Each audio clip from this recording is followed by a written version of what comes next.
Well, from humble beginnings in Atlanta's Dixie Hills neighborhood to an historic first. In the 1960s, Carl Seldon broke racial barriers in a sport that few other African Americans were playing. Yeah, these days he's a retired golfer who holds a permanent place in PGA history. Fox 5's Angelique Proctor got a chance to sit down with the living legend and joins us now live. Angelique, this is a part of golf's history that a lot of people don't know about.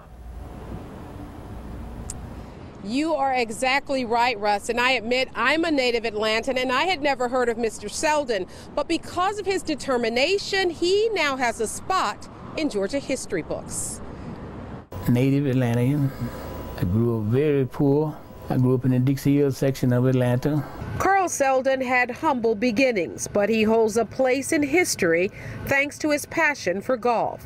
Mr. Seldon was first introduced to the white male-dominated sport in the 1950s when he was at Turner High School. And when I was in the 8th grade, I went to the library and I read this book, Power Golf by Ben Hogan.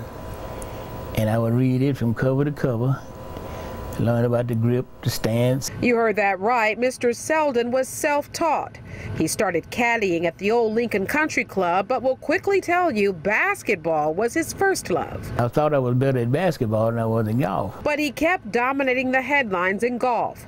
First at Turner, then Clark College, and even in the U.S. Army. I was doing so well in the service, playing a little golf tournament here and there. I said, well, maybe I can pursue this as a career. So my mother wanted me to be a school teacher. Mr. Seldon followed his heart, skipping the teaching career and started playing golf professionally. As you can imagine, there were challenges along the way. I was the first black golf professional at Bobby Jones Golf Course. And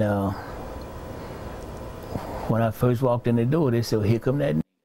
In the 1970s, Mr. Seldon joined the PGA and played for 20 years.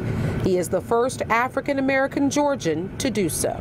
So do you still love the game of golf? Oh, most indeed. I wish I could be out there right now. Living legend indeed. Now, Mr. Seldon had a foot infection that actually led to a toe amputation, so he doesn't get on the golf course much anymore. That is, unless he's giving someone personal lessons.